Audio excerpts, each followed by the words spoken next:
Hello साथियों, स्वागत है आप सभी का अपने YouTube channel one India classes में। आज हम बात करने वाले हैं 13 जून करंट अफेयर और कुछ पुराने करंट अफेयर के बारे में। चलिए, वीडियो में आगे बढ़ने से पहले आप सभी को बता देते हैं, अगर आप हमारे चैनल को अभी तक सब्सक्राइब नहीं किए तो सब्सक्राइब कर लें और इसी तरीके से वीडियो आपको निरंतर मिलती रहेंगी। चलिए वीडियो स्टार्ट करते हैं।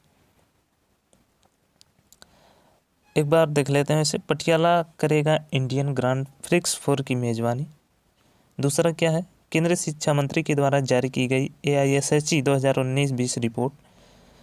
कोविड-19 के रोगियों के लिए SBI ने लॉन्च की कवच पर्सनल लोन योजना। अभी आगे डिटेल बाय डिटेल समझाते हैं, पहले पढ़ लीजिए क्या क्या हमको देखना है। प्रसिद्ध कन्नड़ कवि सिद्धलिंगैया का निधन। 12 जून को मनाया जाता है बाल श्रम के खिलाफ विश्व दिवस। मंगोलिया के पूर्व प्रधानमंत्री खुरेलसुख ने जीता राष्ट्रपति चुनाव। चीन ने विदेशी प्रतिबंधों के खिलाफ कानून पारित किया। विनेश फोगाट ने 53 किलो के भार वर्ग में स्वर्ण पदक जीता। पद्मश्री अवार्ड से सम्मानित प्रोफेसर राधा मोहन का 78 वर्ष की उम्र में हुआ निधन। बेनेडेटो बिग्ना को फेरारी का नया CEO बनाया गया। अब क्वेश्चन पहला हम देखते हैं, क्वेश्चन नंबर 1 से डिटेल बाय डिटेल देखते हैं। अभी हाल ही में एथलेटिक्स महासंघ FI द्वारा इंडियन ग्रांड प्रिक्स 4 का आयोजन किस राज्य में किया जाएगा? तो किया जाएगा पंजाब यानी पटियाला में। पॉइंट देख लीजिए। भारतीय एथलेटिक्स महासंघ FI ने घोषणा की कि इंडियन ग्रांड प्रिक्स 4 का आयोजन 21 जून को राष्ट्रीय खेल संस्थान पटियाला पंजाब में किया जाएगा। भारतीय एथलीटों को टोक्यो के लिए क्वालिफाई करने का अधिकतम मौका देने के लिए घरेलू आयोजनों की मेजबानी करने का निर्णय किया गया था। पंजाब के बारे में बात कर लेते हैं साथियों। तो पंजाब की राजधानी चंडीगढ़। मुख्यमंत्री कैप्टन अमरिंदर सिंह कांग्रेस पार्टी से है। गवर्नर वहाँ के हैं विजेंद्र पाल सिंह बदनौर। मुख्य न्यायाधीश रविशंकर झा। लोकसभा सीट अगर हम बात करते हैं पंजाब में लोकसभा सीट की तो 13 लोकसभा सीटें हैं। राज्यसभा सीट की बात करते हैं तो 7 राज्यसभा सीटें हैं। अगर हम हरियाणा की यानी पंजाब की विधानसभा सीट की बात करें तो 117 सीट हैं। पंजाब के 3 पड़ोसी राज्य हैं, राजस्थान, हरियाणा, हिमाचल प्रदेश। एक पड़ोसी देश पाकिस्तान। राजकीय पशु काला हिरण। राजकीय पक्षी बाज। अगर हम बात करें राजकीय वृक्ष की तो शीशम, इंडियन रोजवुड कहा जाता है। AFI athletics federation of India. Athletics federation of India Bharat में एथलेटिक्स में सर्वोच्च निकाय है। इसकी स्थापना 1946 में हुई थी। इसका मुख्यालय नई दिल्ली में है। क्वेश्चन नंबर 2 देखते हैं। अभी हाल ही में किसने अखिल भारतीय उच्च शिक्षा सर्वेक्षण AISHE 2019-20 की रिपोर्ट जारी की है? तो वो किसने किया है? रमेश पोखरियाल जी ने जारी किया है। इसका पॉइंट यानी डिटेल से हम देख लेते हैं। केंद्रीय शिक्षा मंत्री रमेश पोखरियाल निशंक ने अखिल भारतीय उच्च शिक्षा सर्वेक्षण AISHE all India survey on higher education 2019-20 की रिपोर्ट जारी की है। इस रिपोर्ट के अनुसार पिछले 5 वर्षों 2015-16 से 2019-20 में छात्रों के नामांकन में 11.4% की वृद्धि हुई है और 2015-16 से 19-20 तक उच्च शिक्षा में महिला नामांकन में 8.2% की वृद्धि हुई है। AISHE 2019-20 शिक्षा पर अखिल भारतीय सर्वेक्षण की श्रृंखला का 10वां संस्करण है। उच्च शिक्षा विभाग द्वारा इसे प्रतिवर्ष जारी किया जाता है। उच्च शिक्षा में कुल नामांकन 3.85 करोड़। सकल नामांकन अनुपात 27.1%। उच्च शिक्षा में लिंग समानता सूचकांक 1.01। उच्च शिक्षा में छात्र शिक्षक अनुपात 26। PhD करने वाले छात्रों की संख्या 2.3 लाख है। क्वेश्चन नंबर 3 देखते हैं। अभी हाल ही में किस बैंक ने कोविड-19 के रोगियों के लिए कवच पर्सनल लोन योजना लॉन्च किया है? तो ये SBI बैंक ने किया है। SBI बैंक के डिटेल के बारे में भी हम जानते हैं। पॉइंट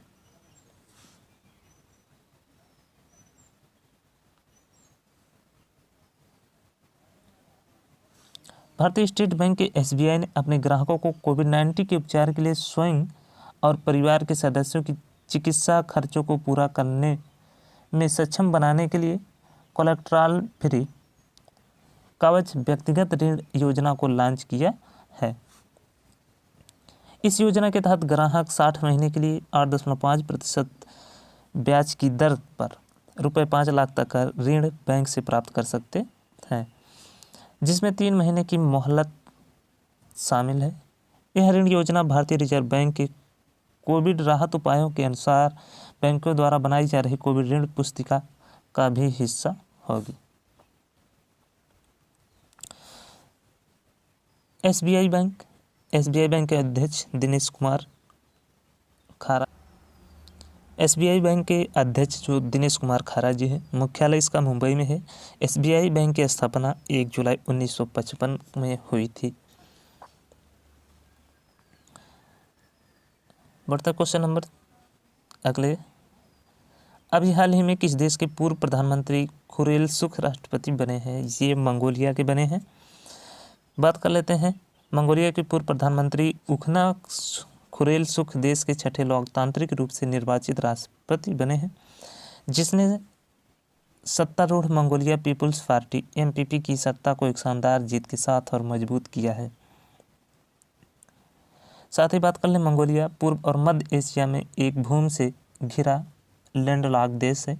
इसकी सीमाएं उत्तर में रूस, दक्षिण पूर्वी और पश्चिम में चीन से मिलती हैं। इसकी राजधानी उलानबतोर है। इसकी मुद्रा तोगोर्ग है।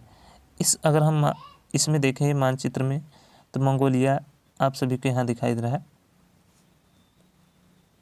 मंगोलिया, इसके आसपास जो देश हैं वो आप सब देख सकते हैं, चाइना, कजाकिस्तान और इधर रूसिया, इन सभी देशों से ये घिरा हुआ है। बात कर लेते हैं क्वेश्चन नंबर 5 के। अभी हाल ही में बाल श्रम के खिलाफ विश्व दिवस हर साल किस तिथि को मनाया जाता है? तो ये 12 जून को मनाया जाता है। थोड़ा पॉइंट पे ध्यान देंगे। बाल श्रम के खिलाफ विश्व दिवस प्रत्येक वर्ष 12 जून को विश्व स्तर पर मनाया जाता है। इसको मनाए जाने का उद्देश्य 14 वर्ष से कम उम्र के बच्चों से श्रम न कराकर उन्हें शिक्षा दिलाने और आगे बढ़ने के लिए जागरूक करना है, जिनमें से 72 मिलियन बच्चे खतरनाक काम में हैं। बाल श्रम के खिलाफ इस वर्ष का विश्व दिवस बाल श्रम के उन्मूलन के लिए अंतर्राष्ट्रीय वर्ष 2021 के लिए की गई।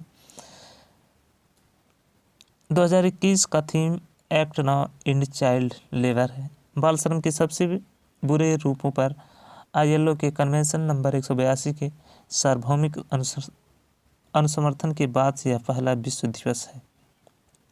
यानी 2021 का जो थीम है एंड चाइल्ड लेबर है। इंटरनेशनल लेबर ऑर्गेनाइजेशन ILO अंतर्राष्ट्रीय श्रम संगठन, मुख्यालय इसका जिनेवा स्विट्जरलैंड में है। इसके अध्यक्ष गाय राइडर हैं। इसकी स्थापना 1919 में हुई थी। क्वेश्चन नंबर 6 देख लेते हैं। अभी हाल ही में फेरारी का नया CEO किसे नियुक्त किया गया है? तो बेनेडेटा बिग्ना को किया गया है। इसके पॉइंट के बारे में बात करें, फेरारी ने बेनेडेटा बिग्ना को अपनी कंपनी का नया CEO नियुक्त किया है। उनसे पहले इस पद पर जॉन एल्केन थे। बिग्ना इससे पहले ST micro electronics, analog, MEMS और सेंसर ग्रुप के अध्यक्ष के रूप में कार्य कर रहे थे और कंपनी की कार्यकारी समिति के सदस्य थे। फेरारी SV इटली के मारानेलो में स्थित इतालवी लग्जरी स्पोर्ट्स कार की निर्माता है। फेरारी संस्थापक एंजो फेरारी, स्थापना 1947 में, मारानेलो इटली, मुख्यालय मारानेलो इटली में है। अभी हाल में सिंधी लिंगैया का निधन हो गया। वह किस लिए प्रसिद्ध हैं? कन्नड़ कवि थे। पॉइंट के बारे में बात करें तो प्रसिद्ध कन्नड़ कवि, नाटककार और दलित कार्यकर्ता सिंधी लिंगैया का कोविड-19 बीमारी से लड़ते हुए निधन हो गया है। वह कर्नाटक के पहले प्रमुख दलित कवियों में से एक थे और लोग उन्हें प्यार से दलित कवि बुलाते थे। उन्हें कन्नड़ में दलित बंध्या साहित्यिक आंदोलन शुरू करने और दलित लेखन की शैली शुरू करने का श्रेय दिया जाता है। वह राज्य में दलित संघर्ष समिति के संस्थापक में से एक थे। बात कर लेते हैं क्वेश्चन नंबर 8 की। तो अभी हाल ही में पोलैंड ओपन में किस भारतीय महिला पहलवान ने 53 किलो भार वर्ग में स्वर्ण पदक जीता है? तो विनेश फोगाट ने जीता है। भारतीय पहलवान विनेश फोगाट ने फाइनल में यूक्रेन की क्रिस्तना वेरिज को हराकर वर्षा में पोलैंड ओपन रैंकिंग श्रृंखला में महिलाओं के 53 किलोग्राम वर्ग के स्वर्ण पदक का दावा किया। पुरुष के 61 किलोग्राम में रवि कुमार दहिया के रजत के बाद यह भारत का दूसरा पदक था। विनेश फोगाट ने 2019 विश्व चैंपियन की कांस्य पदक विजेता रूस की एकातेरिना पोलेशचुक को पहले दौर में 6-2 के अंतर से हरा दिया। क्वेश्चन नंबर 9, अभी हाल ही में किस देश ने विदेशी प्रतिबंधों के खिलाफ कानून पारित किया है? तो वो चीन किया है, यानी चाइना ने। चीन ने विदेशी प्रतिबंधों के खिलाफ एक नया कानून पारित किया है। इस कानून के साथ चीन व्यापार और मानवाधिकारों पर बढ़ते अमेरिका और यूरोपीय संघ के दबाव के खिलाफ अपने बचाव करना चाहता है। चीन ने अमेरिका पर चीनी फर्मों को दबाने का आरोप लगाने और जवाबी कार्रवाई की परोक्ष धमकी देने के बाद यह कानून पारित किया है।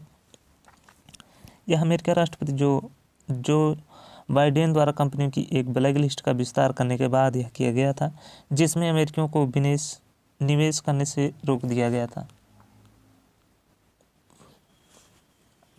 चीन, अगर हम चीन की बात करते हैं तो चीन पूर्वी एशिया का एक देश है। यह दुनिया का सबसे अधिक आबादी वाला देश है।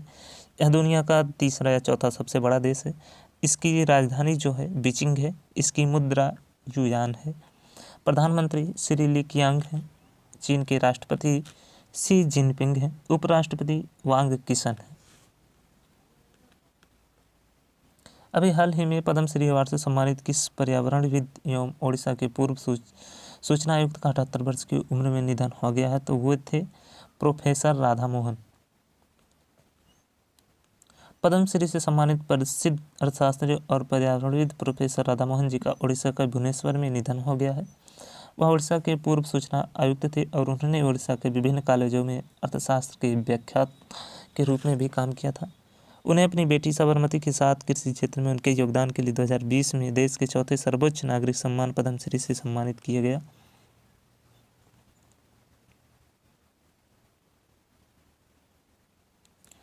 तो 10 क्वेश्चन के साथ इसी तक मिलते हैं आप सभी के साथ अगले वीडियो में। इसी तरीके से वीडियो देखने के लिए आप हमारे चैनल को सब्सक्राइब कर सकते हैं। लाइक कीजिए, वीडियो को शेयर कीजिए। मिलते हैं अगले वीडियो में, तब तक के लिए जय हिंद, जय भारत।